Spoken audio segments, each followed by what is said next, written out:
The standard cultural solution is this, and this is what we see maybe in your life, the average person's life here, the majority of the world, is to play it safe. They choose standard transference objects, your parents, your boss, your leader, your political leader, your sports team, okay? And they try to be a good provider or a solid citizen. Hey, then your life had meaning, you were a solid citizen, you contributed to the taxes, you had a good job, you paid your dues, okay?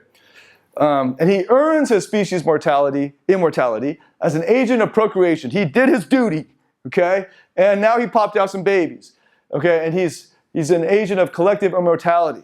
He's achieved immortality collectively by being part of something, a group that's bigger than him, like a country or something. This is the standard person's way of getting out of it. This is how they numb it, and this is their illusion they live under, thinking that their life has meaning this way. So, power to them. Great. You're living the great illusion. There's nothing I can do for you. Stay inside the matrix. Enjoy. And meanwhile, no one will, all of the things that they think that matter don't actually matter. They work really hard because they think it matters whether they, make that project for the company or whatever. If he dropped down dead, they'd find someone else to fill that role, and they might deliver it a month late. It'd get done. He don't matter. He'll matter to his baby, but the baby will grow up, as many kids do now, single parent family, right? Makes dues. He's got like this neuroses or whatever, just like everybody else. Gets on in life, has kids, and they forget. This is not a hard argument to make. It's just one that we don't want to confront. Okay, but that's the standard cultural solution. Let's just ignore it and find meaning in being a good provider and a solid citizen and working for the country, working for the company. And then popping out some babies. That's our duty to the species. Okay. Why do people want to have babies so bad? Why do I want to, let's talk about me. Why do I want to have a baby bad? The natural thing for a man who wants to have a baby is because he wants to see what, I don't know, how would you say it? Like see what you would look like. I don't know, see what the baby would be like. To be able to pass down your knowledge and to, why? Why don't you adopt? Why don't we have like clamoring for adoption? Because the adopted child will be less of us than our biological child. We do it for charity, but it would be less, there's less desire naturally because it wouldn't be an immortality vehicle as powerful as an actual biological copy. Okay, so that's the standard cultural solution anyway. The artist solution, I hinted at this over lunch. The artist's solution is isolation. Starts with isolation. He separates himself from the herd. He's like, look, you fucking sheep. I see they're all sheep. They're all in this illusion. I am Neo. I will be taken out of the matrix. I will leave, right? And so he does. And he takes on this gargantuan task of consciously and critically fashioning his own framework for meaning, for being more than just an insignificant collection of atoms. This exposes the person to a sense of being completely crushed and annihilated because he has to carry so much on his own shoulders. And so most artists throughout human history were not appreciated in their lifetimes and they went mad. Mozart died a pauper without his own grave. So many artists were never appreciated until he died. So nowadays, you think he's an artist because he's got 1 million views, he's making millions of dollars. So as far as arts are concerned, that's not a mark of an artist. Okay, that's business. But what does an artist do? What we mean here is the artist says, I will step out of this madness and fashion meaning for myself. The average man gives his heroic gift to his society, but the artist fashions a peculiarly personal gift. Maybe it's this bizarre artwork that nobody understands, or maybe it's his music, or whatever it is, his thing, his art. And art always has to have a production. It's a creation. Right? And that could be a novelist, it could be any kind of art. We mean this very broadly. It could even mean it's a technologist, right? An Elon Musk or an inventor. Right? He leaves that prototype before his death or something like that. Right? He leaves it. And the judges of it are not society per se. They may not appreciate it, as they often will not if it's truly innovative art. Like Steve Jobs says, the market doesn't know what they want until I give it to them. Right? That's a real artist speaking there. What he's doing is he's aiming partly over the heads of average men. They can't appreciate it. They're sheep. They're animals, like I've said, right? They don't know it. Go over. And what is he doing? If nobody appreciated the iPhone what would happen? Well, he would say they're stupid, they don't know good art, and then the artist in him would die if they have to change the damn device to appeal to those dummies who have no taste. I'll have to make a Microsoft item, right? I have to make it look usable, that sucks. I want it to be completely glass with no buttons, that's cool. All right. And if they don't appreciate that, well, fuck them. Okay, so he's got lucky that in his lifetime he was appreciated, but oddly, he died before the greatest explosion of Apple, and they're still building in value, right? It's an amazing thing. And the thing is, just like earlier, he will be appreciated by anonymous people he doesn't know, okay, anonymous future people. His legacy is left. Meanwhile, he died quite young, relatively, right? We say that tragically, sadly, whatever. He fashions this peculiar personal gift as a justification for his own heroic identity. Now, at some degree, he must have been obsessed with the art. He must have had to create it, no matter what. Even if they didn't let them, even if they couldn't sell it, he will make it. And then they'll have a dumbed-down version for the masses. You know, whatever. Luckily, we enjoyed it. But it's always aimed partly not at the people here, not at the sheep, but some ideal. The artist is the only way out of the human conflict for the artist is full renunciation. To give one's life as a gift to the highest powers, to the absolute beyond. That's the artist's solution. And most of society considers artists to be mad, to be crazy, to be insane, because they are actually aiming not for the people, but for this absolute beyond, which is really in their heads, projecting into the future, that gives their present life meaning. Okay, and I'll show how, actually, so it's 5, let's keep going then, I'll just end. There's supposed to be a break, this was supposed to be the break an hour ago. Okay, so the artist and the crazy person are very similar, and the artist and the normal person is very similar. They're just smarter. Okay, so the neurosis, taking it back to neuroses, I've talked a lot about this over the past couple of years, is actually repression. And it's important to know, repression is normal. Repression is normal because we have to protect ourselves from the chaos of existence, of our limited ability to control this existence of nature and of ourselves and of our human bodies. So it's normal self-protection, and it results in creative self-restriction. Because if we were to actually moment to moment confront this, we wouldn't be living the lives we live. The average person would not. The well-adjusted man partializes the world. He splits it up. He categorizes. He makes sense of the world in order to have comfortable action, in order to live comfortably in this world, to get on in life. The normal man bites off what he can chew and digest of life and no more. That's the theory. They could just be dumb. But the theory is they put blinders on because it's too painful. And that gets uncovered in psychoanalysis. When they go through the unconscious and they start to tear apart these traumatic memories that have formed their personality. The character that they think is them is actually just a reaction to repression. And the result of repression, blinders. So the average person has blinders, and they live the great lie about life. The great lie about life, not the great life about life. The great lie about life. The neurotic is, let's define it as any lifestyle that begins to constrict you too much, that prevents free forward momentum, that prevents new choices or growth that a person wants or needs. You think, that sucks. That sucks to be a neurotic, doesn't it? I don't want that. Well, guess what? A neurotic is simply a well-adjusted man waking up. Every brilliant person is a little bit crazy because he sees, like I do, I'm a little bit crazy, he sees the meaninglessness of your life, of your life, of your life, of your life, of your life, of my life. What's the point? Give me the gun. I'm not going to kill you first because that would be bad. Right? So, that's crazy. And then you say, okay, let's do some psychoanalysis. That person's smarter than you. That person's smarter than the average person. Okay, so that's interesting. Neurosis is actually the cracks in the system. The normal repression is cracking. Because we keep all of this, the normal person is just blind. The neurotic person starts to see shit. Now, there are different reactions to neurosis. You might become an evil person, like I just illustrated. You might become a narcissistic person who's going to kill people. Right? You might become a psychopath.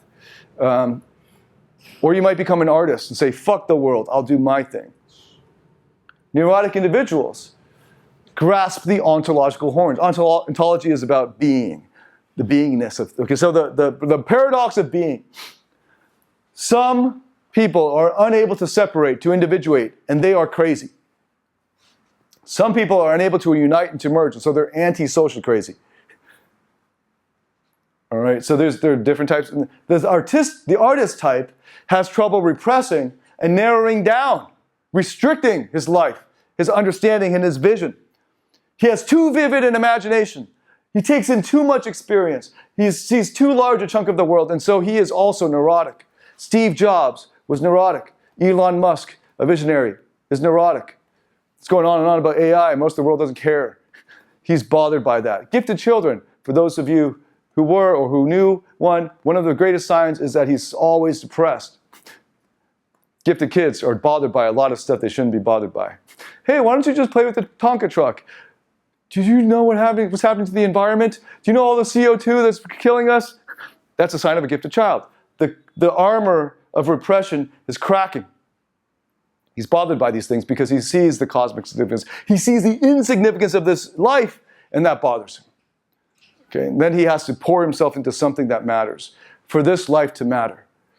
Okay, another one is it's a guy who laughs at all kinds of weird shit. Okay, or so you start to see this, right?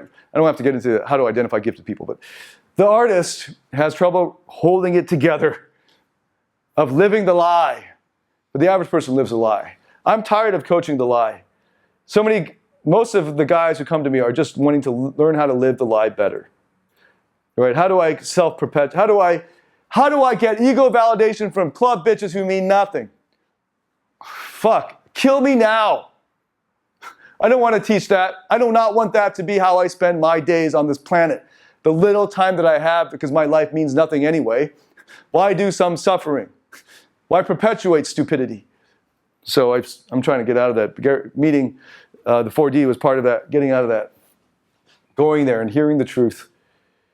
So, the average person lives the lie of his life. For the artist, though, the creative work is done under compulsion. And we give creative people a social license to be obsessed. We think that's cool.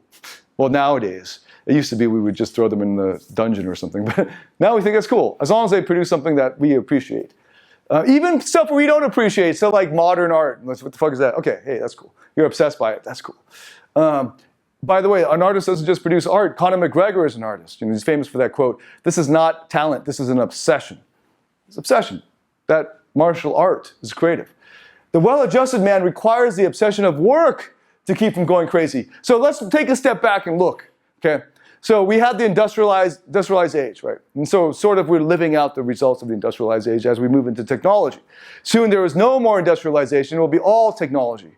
As you know, you're trying to speed that up. Okay, so pretty soon we won't go to the factory anymore. The modern factory was a desk and a cubicle. That's the modern factory, right? Because we replaced real factories with actual robots. Soon those people will be replaced by robots. Anyway, the well-adjusted, so that's a caricature, right? So that your job could be in front of an iPad on, standing. It doesn't matter, right? So you go to this day job to make money. And maybe you enjoy it. Maybe you enjoy it like 60% of the time, 70% of the time. You need that to keep from going crazy. And that's what we were asking, right? Once AI takes over, what the fuck were we all going to do? Assuming they don't kill us all or turn us into batteries like in Matrix. Okay? So we're still alive. What do? Well, we might have Star Trek. No one works. There's no money. You can make anything you want by saying computer, Earl Grey, hot, and it just makes it right. Or you can go to a simulator and you can experience anything you want, right? That would be really sexual. I don't know. So there's that. There's Star Trek. That's the Utopia. Then there's Star Wars. So we descend into war with other species and shit like the other races. Okay, so those are two ways of, there's Utopia and dystopia. So what will happen? Well, the craziness of these activities is exactly the craziness of the human condition. They're right for us because the alternative is natural desperation, repeated vaccination. They are repeated vaccination against madness. Give them something to do, goddammit. So Jordan Peterson in these lectures, I keep hearing him say, like, there are people who go crazy. The best thing you can do is to teach them how to get on in life, how to get out of bed when they're depressed, how to just get to work and do something. Just do something. Basically, he's saying, just numb them with work. That works for the average person. If he's not well-adjusted, you can make him well-adjusted by giving him a job. And then he has a purpose. It can't be really suffering kind of job, but it'll give him something to do. He wakes up every morning. He might hate it, as most people hate their jobs, right? You go to the Order of Man group. They are all blue-collar workers. You know, there's like Trump supporters, no offense. But they, you know, they go on there. They all have their guns. What's this?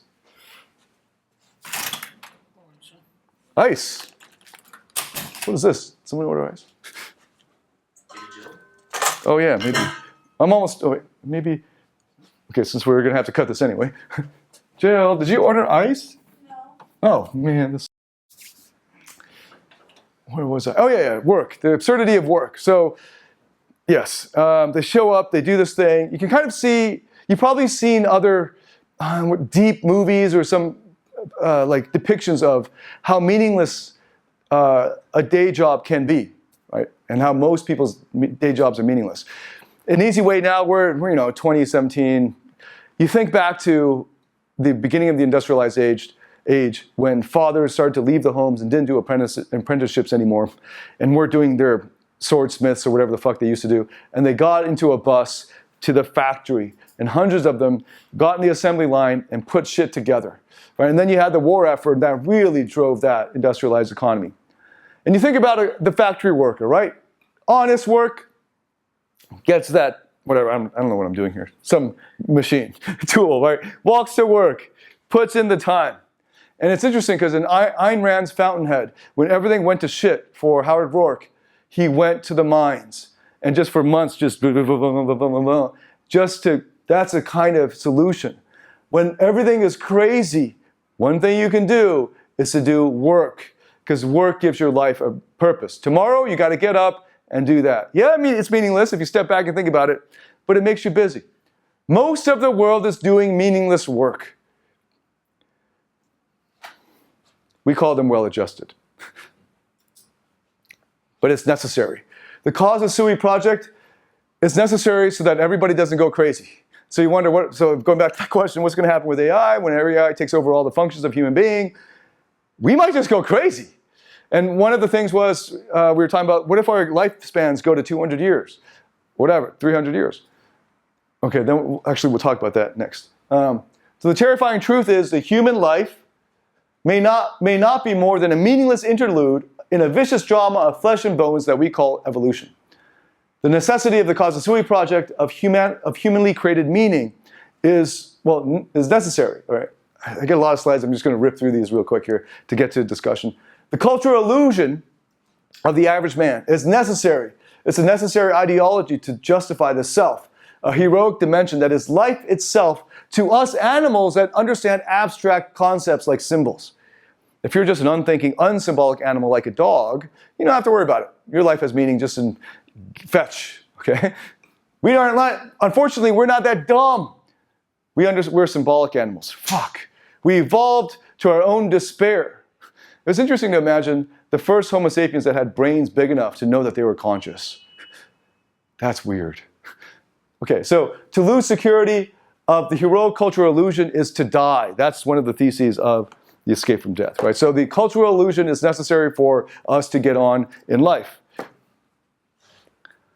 The modern history of the neurosis has become a widespread problem in the modern world because of the disappearance of convincing dramas of heroic apotheoses of men, of man, like Christianity. The death of religion has resulted in neurosis. We can't just say our life has meaning in heaven anymore, as we did for thousands of years. We can't just say that the sun god, Ra, gives our life meaning, that we sacrifice our wheat to him or whatever it is, right?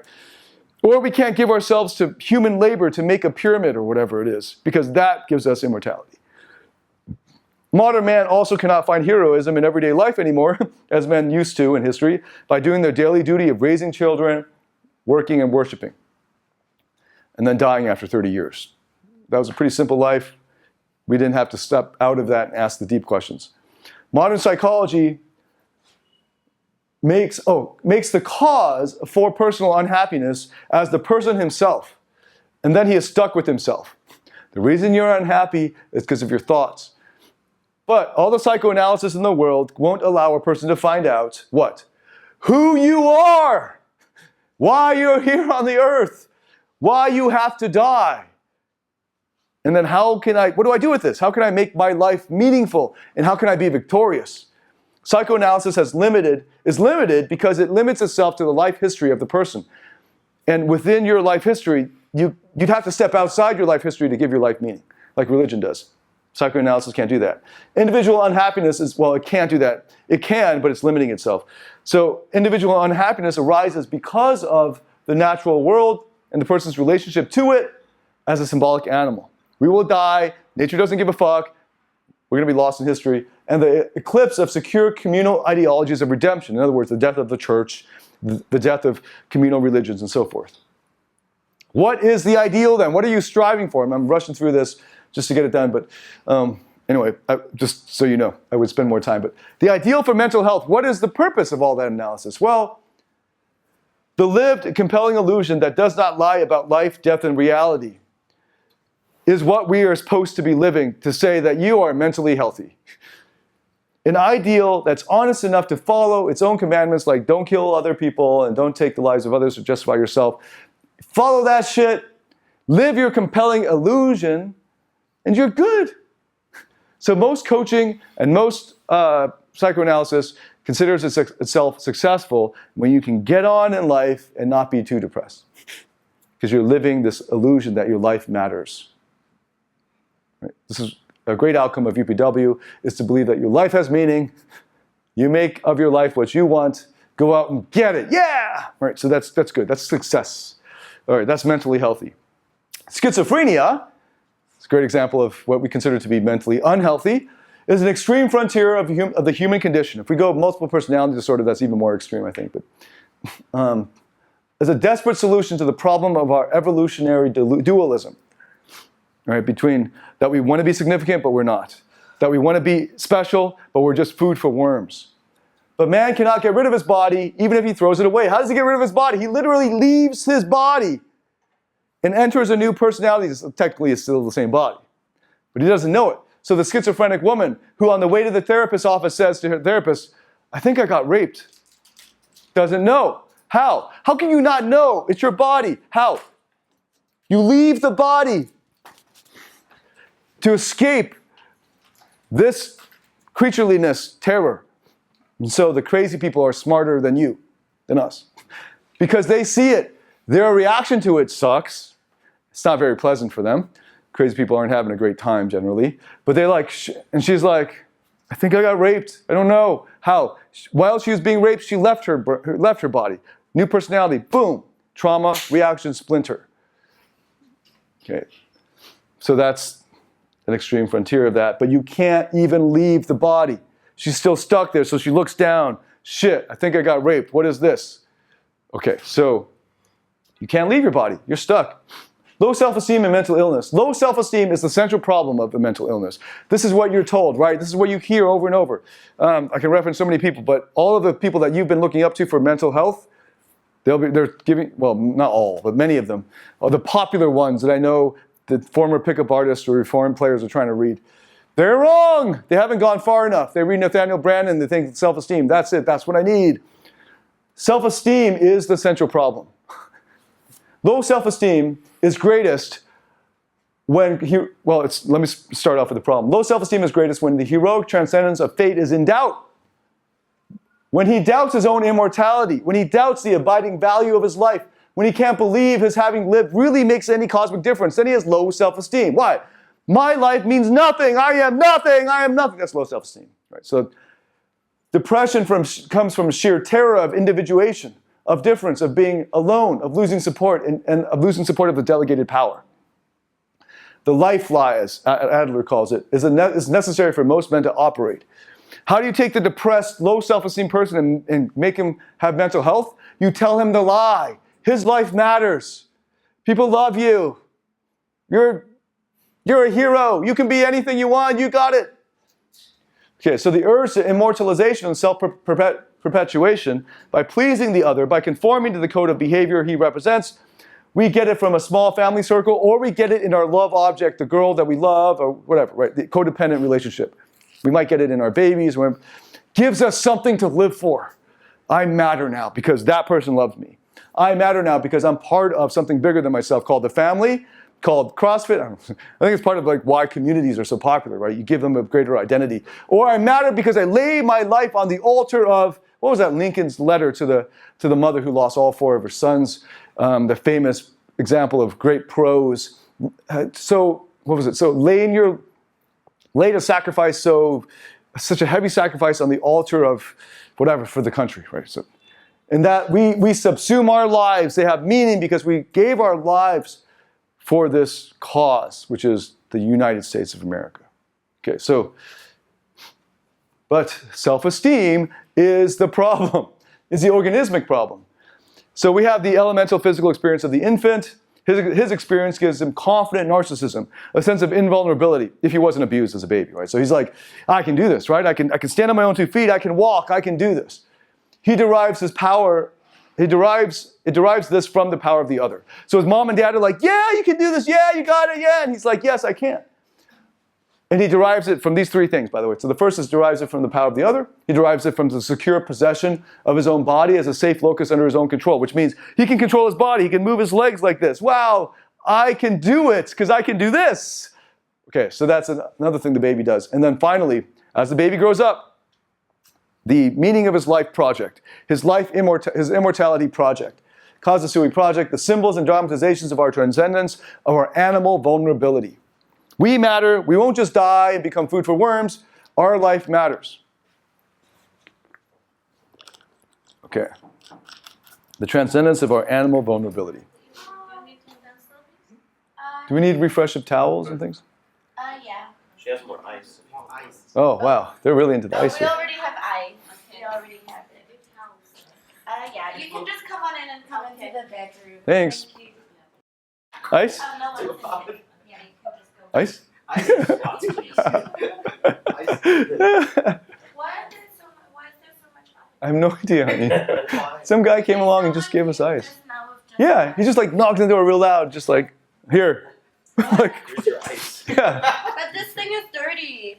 Oh yeah, it's got Put peanuts. peanuts in there. I did. Because we don't have a bowl. Don't worry, they kept the ice in the package, so you just open it. We're not cutting this, right? Here, let's get the ice out. Let's get the ice out. Oh, I don't know how that works. Okay, back to it. Right. As an adult, this is how he derives his meaning of his. I have self-esteem because now I have this organismic project. I have this project that gives my life meaning. I can do it. I have purpose. Blah blah blah. And then he falls into this trap. Can you answer? So then we deal with this problem. Now we have individual freedom versus species determinism. What does this mean? Man wants to achieve something more than mere animal succession. He doesn't want to just be a mere fornicating animal, that all the meaning of his life is simply that he can put out some sperm and have another baby, and then he dies, because as far as nature is concerned, that's his only purpose. Okay, so we treat animals that way, by the way, right? Like we'll raise an animal that's relatively dumb, make it sire some more babies, and then when it starts to get sick, we just kill it. Right? That's how nature cares about the animal existence, just to keep perpetuating animals. We get really sad when an endangered species is the last of its species and dies off and there's no more of that species. That sucks because there's no more of them. We'll keep them alive artificially, not because they're cuddly and cute, they might be, that's incidental, but because it'd just be nice to have this damn thing around, right? And so we just need it to fucking fuck. Get those damn pandas to fuck. Pandas would have died out a long time ago if we didn't have reserves for them. Reservation, anyway. So he perpetuates himself in his offspring who may resemble him and carry his genes, but, truly, he does not feel that he is truly is perpetuating his own inner self, his distinctive personality, his spirit. No dad wants to hear, that's your clone, now die. He's like, wait, I'm special. My kid ain't me, I'm me, right? So we're not really making copies of ourselves. So we want to keep living on. So it can't be. So we say to biology, we say to nature, my whole existence is not just to have babies. Fuck you, I matter. Right? Like the clone, the Fassbender clone. He's like, I'm not just here to be the original of the clones. I matter. Let me live. What's interesting is, in teleportation for sci-fi, the way it works is, I don't know if this will actually be the case, but in sci-fi, the teleporter goes, and it takes a copy of the configuration of your atoms. And because we can, like 3D printing, print out atoms, or whatever the the verb is, we go, and we make a physical copy of you, the configuration of atoms that you were over here. We don't actually take the physical, like that's the sci-fi theory, right? They don't actually take the physical body, somehow go, woo, boom, plop them down on another planet. They take a copy, and then the teleporter thing makes another copy appear. Okay, so that's crazy. And so the great Derek Parfit book about personal identity, what if they fuck that up? So they take the copy of you, and they go, and there's another you over there on that planet, but they forgot to destroy the original you. So you're looking at that you, and this planet is about to get destroyed. That's why you got teleported out. And you're like, fuck, hey, you're over there. You're going to be okay. You are going to be okay. You made it to the mothership. But the you, the original, they didn't destroy you, so you got to be here. How do you feel about that? That was the question that you get in Philosophy 101. Well, actually, there's an advanced philosophy course in personal identity. But that's a deep question that philosophers like to ask. We do that kind of thing. We sit around and ask these questions. Does it matter to you that the copy is safe, but you're going to die? You care about, so the intuition is most human beings care about themselves here, even though there's a copy of them over there that will continue their legacy. You care somehow about the original atoms. The original atoms that you're inhabiting right now, or that make up you, I mean, right now. You don't like the situation. Okay, that's this. Let's assume that that's a perfect copy, but your son is not a perfect copy. So you still don't give a fuck. You still want to matter. So the universal human need exists to lift the universal human need to lift your life onto a special immortal plane beyond the cycles of life and death of all the organisms exists. That's species determinism. You want individual freedom. You don't want to be just another instance of the species. You want to be individual. You want to matter. And that's why sexuality throughout human history has been taboo. And this is part of Freud's point, taboo and totem, and it goes through all of psychoanalysis. Why is sexuality always fetishized in almost every culture? It's a special thing.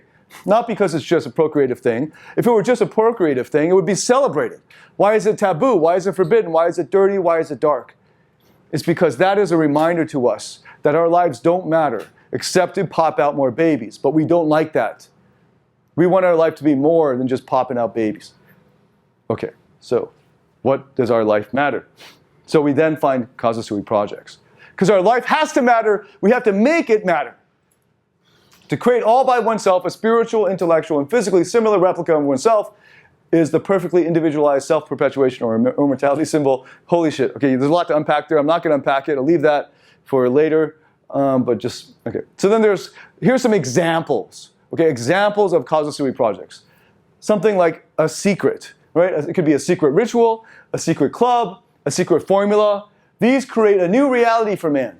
These allow him to transcend and transform the everyday world of nature. So throughout society, the elite, they have a secret. The elite have their clubs. We now call them like country clubs or whatever clubs, membership clubs, whatever. We do that so that our lives have meaning, so that we're special.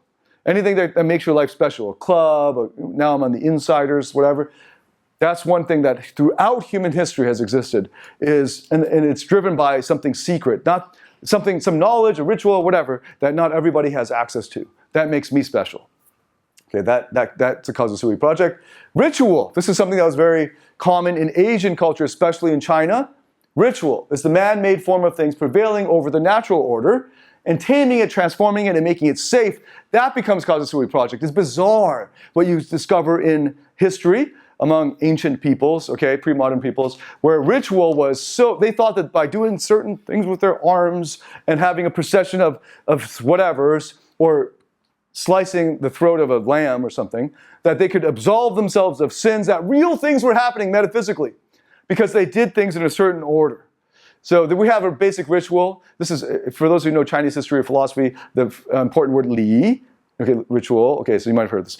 So li is very basically is you put out your hand, the other person puts out his hand and shakes. Here's a verbal ritual. How do you do? Or how are you? The normal response is, how do you do? And now that's lost. People say, good, instead of how do you do? But instead of well, yeah, instead of well. But that's a ritual. That doesn't mean anything. It just means I acknowledge you. Like, if you start to say, well, oh man, let me tell you, hey, have a seat. You start to tell them how you really are. You answer it as a real question. You have broached the ritual. The ritual is simply a hello. Okay, and so ritual gives our life meaning and has given pre-modern people's lives meaning for many, many years. Of course, you see any emperors or kings in history, the entire thing was ritual. To make somebody believe that a real human being was the son of heaven. This happened in China, it happened in Japan. They weren't real, they weren't just human, they were deities. They were partly gods.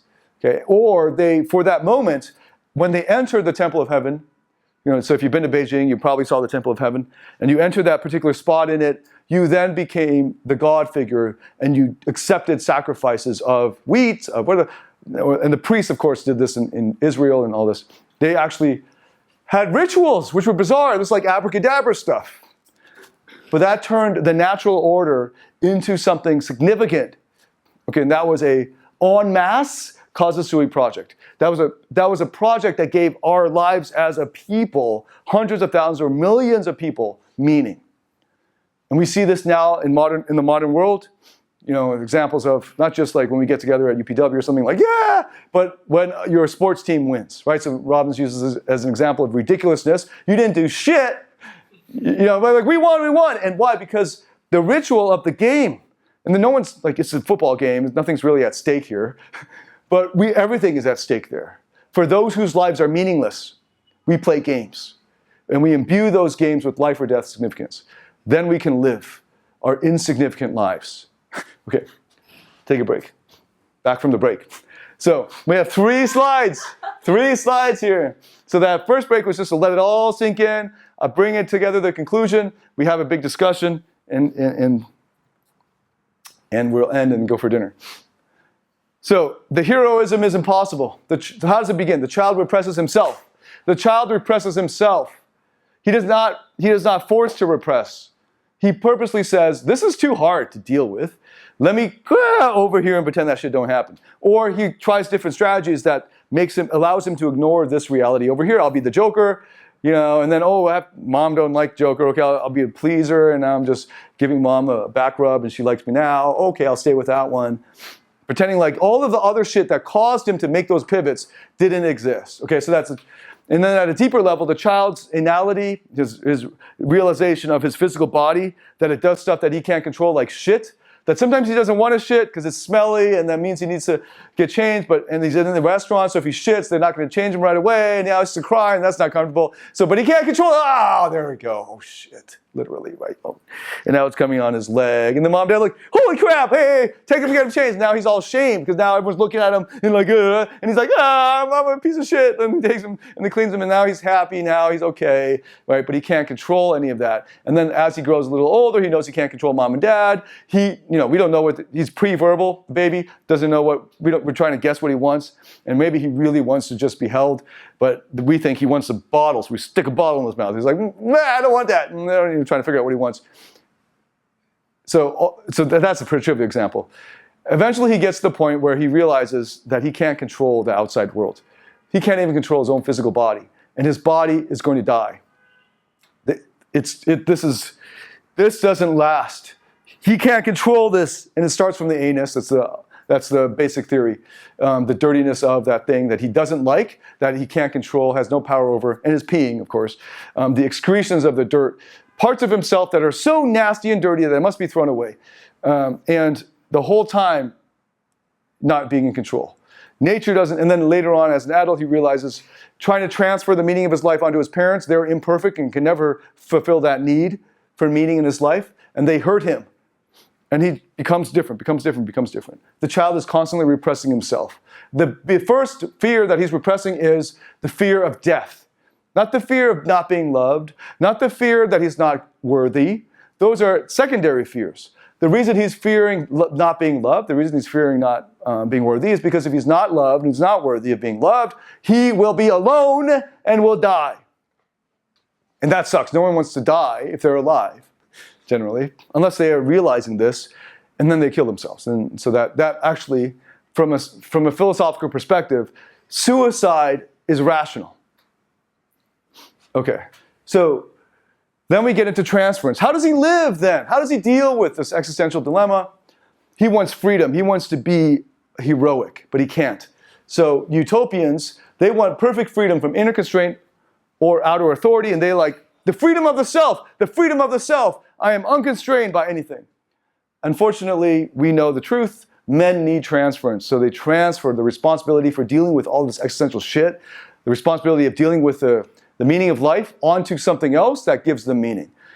Right? So it could be a political leader, it could be your group identity, and all of these are cause-sui projects. The postponement of death is not a solution for the problem of the fear of death. These still ought remain, there still ought remain the fear of dying prematurely.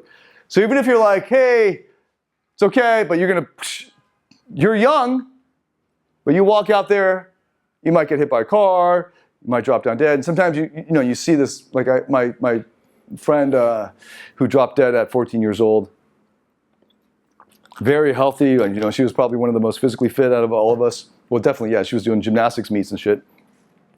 Just dropped down dead. So Condorcet in 1794, and I wanted to read this to the man who just walked out, right, who was sick and had to go home. Condorcet in 1794.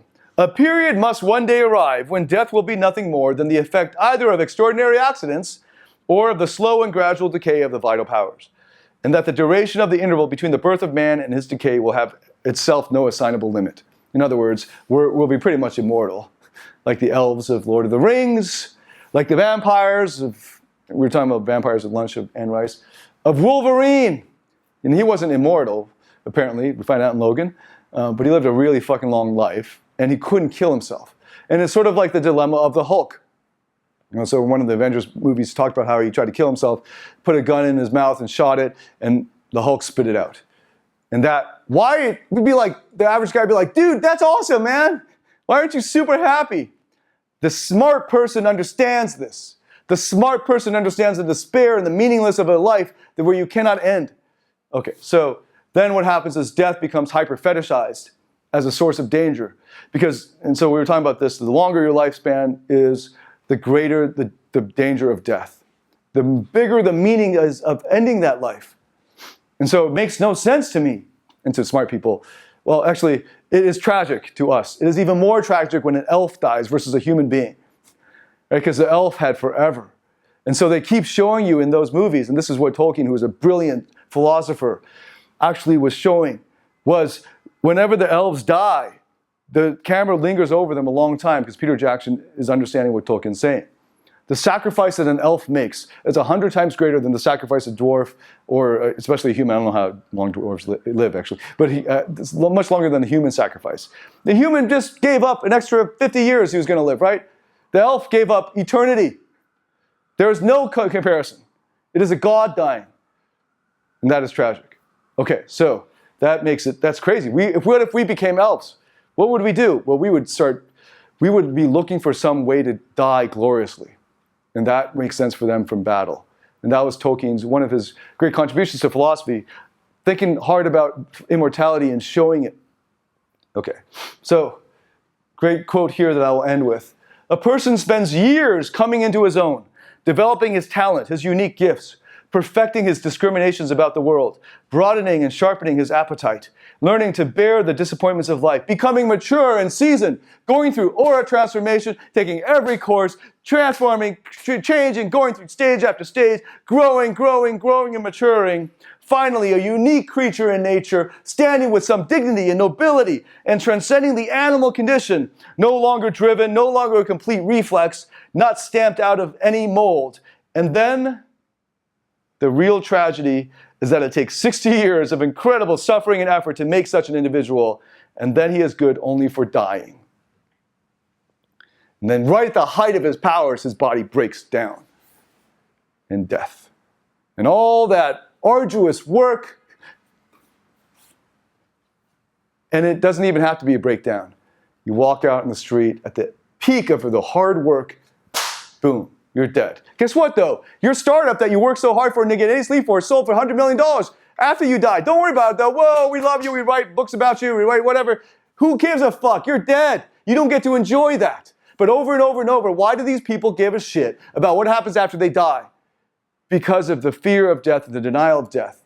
They need their life to mean something, so they suffer in the now. It is simply a replacement for the religion of Christianity or some other religion. Almost all the religions I know of and that are taught in world religions class are about include the afterlife as a major, the afterlife makes sense of the now. We've replaced that with legacy projects. That's another term for it I just came up with. But the Kazasui project. What makes your life meaningful? So we asked a friend, I asked him, if you're going to live 200 years, what would you do with the extra 100 years? Assuming you were only going to live 100 before, now you get extra 100. What are you going to do with it? That's the Wolverine question. What are you going to do, Wolverine? You got an extra 100 years to live. Extra 100 years to kill people or to save people. What are you going to do? He's like, fuck this. I'm going in the forest. I don't want anything to do with any of you guys because none of it means anything. They all die in the end anyway. So that's what happened to Logan, right? They all died anyway. And Picard, I can't remember, Professor X, Picard, is like, no, Logan, it means something. Your life means something. What happens to Professor X? He gets killed like that. You've seen the movie, right? I thought it was like a dream sequence, because how can you kill off Professor X like that? That's like so, there's no glory in that. He's like an old man lying in bed and boom. I hope I don't give away the movie, but oops, sorry, spoiler alert. But that could happen to you. Just after all the hard work, you don't get the rewards. Okay. He feels agonizingly unique. I should say we. And yet we know this doesn't make any difference as far as ultimates are concerned. We have to go the way of the grasshopper, even though it takes us longer. There is no other slide after this. So, I submit to you the existential dilemma of life. One healing aspect of it from psychotherapeutic perspective is a lot of what we spend our lives doing don't matter, but we force them to matter and we suffer for it. So that's one thing you can do right away, to ask yourself, am I enjoying what I'm doing now? If I died in the middle of this thing, would I enjoy it? And then we still have to balance, what if I do live a really long time? I don't want to just be gorging myself on buffets all day because I want to enjoy the now. And so we have this balance. I don't know really what to do with it. That's The Denial of Death. I highly recommend this book. It explains neurosis. It explains why there are crazy people. It explains why when we go through the process of psychotherapy with you or revealing your unconscious, there's all kinds of dirt and trash in there. And maybe you want to get replugged back into the matrix and you don't want to know about it. It'd be better if you were just another sheep, making your money, popping out a baby, and then dying. That's your choice. So I leave you with that choice, the existential choice. I hope you choose wisely.